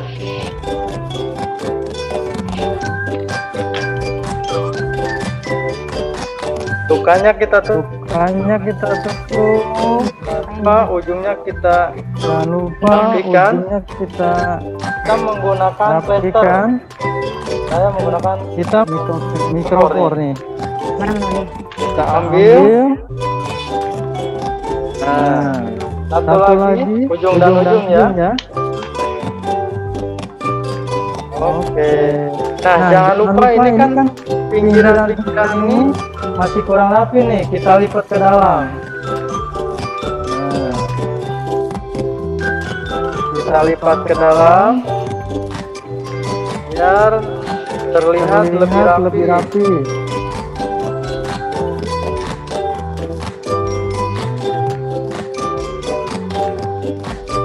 Oke, luka sudah dan perban, sehingga ini akan meminimalisir terjadinya infeksi karena bakteri masuk ke celah-celah atau ada kulit kita yang terbuka. Iya, adik-adik. Sampai di sini ada yang ditanyakan? Ada yang kurang jelas? Ya. Nah, teman-teman, maaf ya, waktunya ini sangat. Oke, terima kasih Kak Sata dan Cynthia sudah mengajarkan adik-adik semua di rumah tentang bagaimana sih penanganan kegawat daruratan pada anak ya. Nih, Kak ini mau tanya ke Cynthia nih. Kak ini mau tanya sama Cynthia boleh ya? Adik, ini kakak mau nanya, bagaimana nih perasaan adik ketika sudah mengikuti Little Doctor sehari di Mandaya? Bagaimana perasaan adik dan bagaimana apa yang dirasakan adik? Halo teman-teman semuanya, apa kabarnya? Nah, aku tuh senang banget bisa bergabung di Little Doctor kali ini. Karena di sini itu kita tuh bisa belajar sambil bermain. Iya, jadi yang Cynthia rasakan itu belajar sambil bermainnya seru banget di sini ya, adik ya. Ya. Jadi nanti ketika Mandaya ini kan Little Doctor ini kan ada sesi kedua nih. Jadi nanti untuk adik-adik bisa mengikuti lagi atau mengajak lebih banyak teman-temannya untuk bergabung di Little Doctor Mandaya Hospital Karawang ya. Kakak ucapkan kepada Kak Sata dan Kak Cynthia sudah bergabung di acara kali ini. Oke, Kak Nina, sama-sama. Nah, sekarang kakak punya games lagi nih. Terima kasih. Iya. Sukses ya, Cynthia. Buat yang tadi penasaran dan yang belum berhasil menebak gambar Dr. Max itu, perbedaannya di mana? Sekarang kakak punya game sesi 2.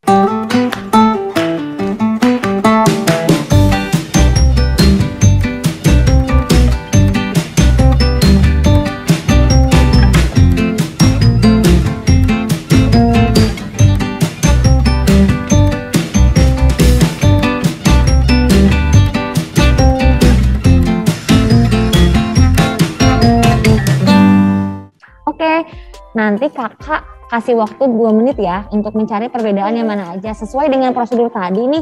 Nanti adik-adik kirim lagi ya ke Kak Ariel kalau misalnya ada perbedaannya apa itu, nanti dikirim lagi jawabannya ke Kak Ariel. Nanti waktunya 2 menit. Nanti pengumumannya nanti kakak kasih tahu siapa yang paling cepat dan benar. Oke? Boleh dipilih. Kita mulai ya. Kita hitung bareng-bareng.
Nah, itu dia gambarnya. Gimana adik-adik? Sudah ketemu belum?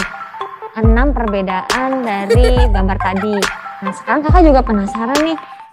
Seperti apa sih? Coba kakak mau kita tebak bareng-bareng lagi yuk. Tapi tadi udah adik-adik kirim belum jawabannya ke Kak Aril ya? Jangan lupa ya. Boleh Kak Aril boleh ditampilin lagi gambarnya? Nah, ini dia gambarnya. Kita cari bareng-bareng yuk. Yang pertama kan warna list celana. Kemudian yang kedua kursi. Yang ketiganya itu balon. Warna balonnya. Kemudian yang keempatnya itu arah bonekanya ya. Nah, terus mana lagi? Teng. Apa lagi? Coba kakak belum ini apa lagi nih? Kakak kurang apa? Kakak baru 5 nih. Satu lagi apa nih? Yuk kita buka bareng-bareng deh itunya, audionya ya. Baju. Ukuran jendela. Mana apa lagi? Baju sama jendela. Balon. Apa sih? Iya, tadi celana kan tadi balon. Sabunya. Kamu pusing benar-benar. Aduh, kok pinteran adik-adik sama kakak ya. Sabunya. Ya udah kita tolong sama Dokter Max lagi yuk. Panggil lagi yuk Dokter Maxnya yuk, bareng-bareng ya. 1, 2, 3. Jumlah balonnya, kursi, list celana, daleman dokter ya, baju-baju dalam dokter. Terus jendelanya sama arah bonekanya. Siapa yang benar? Aku. Yang benar siapa? Ayo kirim ke Karil ya. Ya. Karil ya.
Oke, itulah video telekonsultasi dari Mandai Hospital ya.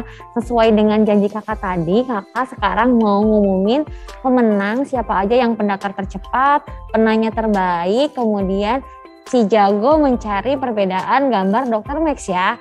Nah sekarang ya oke, tapi ada di semua jangan dulu live dulu ya dari Zoom ini. Nanti kali ini kita foto bareng. Ini dia pemenangnya, pendaftar tercepat ada Cici Lesmana, yang kedua Yohanes Ferdio, kemudian penanya terbaik Arsyana Diva, Nazma Talib, dan tebak gambar yang juara pertama Nurmalini dan Dwi Armelia. Yeay, tepuk tangan. Dan pemenang ini mendapatkan 2 voucher injeksi vitamin C dan 2 voucher telekonsultasi dengan dokter spesialis.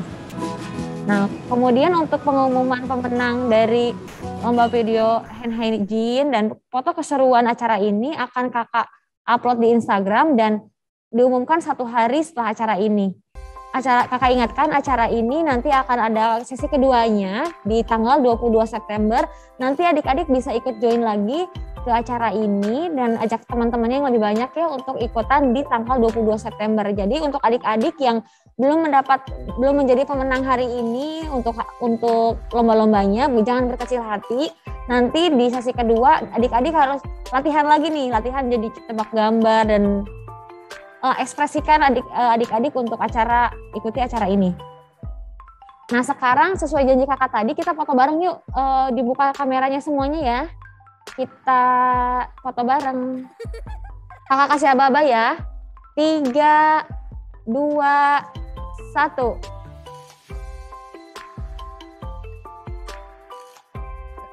Lagi. Slide berikutnya. 3, 2, 1. Berikutnya 3, 2, 1 lagi 3, 2, 1. Oke. Terima kasih adik-adik, ayah bunda yang sudah mengikuti rangkaian acara hari ini. Mudah-mudahan apa yang disampaikan hari ini bisa bermanfaat untuk kita semua dan bisa diaplikasikan dalam kegiatan aktivitas sehari-hari adik-adik, ayah bunda dan kakak tercinta. Saya mengingatkan bahwa acara ini akan ada sesi keduanya di tanggal 22 September. Besar harapan kami agar adik-adik, ayah bunda dan kakak tercinta bisa mengikuti acara ini di sesi kedua dan mengajak rekan-rekannya yang lebih banyak. Tiba saatnya di penghujung acara, kami ucapkan terima kasih banyak atas perhatian dan kerjasamanya hingga terselenggaranya acara interaktif, bincang sehat, dan workshop online Little Doctor kali ini. Mohon maaf atas segala kekurangan, semoga ilmu yang kita peroleh mendapat manfaat yang sebesar-besarnya. Akhir kata, salam sehat dari Mandaya Hospital Karawang. Sampai bertemu di interaktif bincang sehat dan workshop online Little Doctor Mandaya Hospital Karawang tanggal 22 September 2021. Akhir kata, wassalamualaikum warahmatullahi wabarakatuh.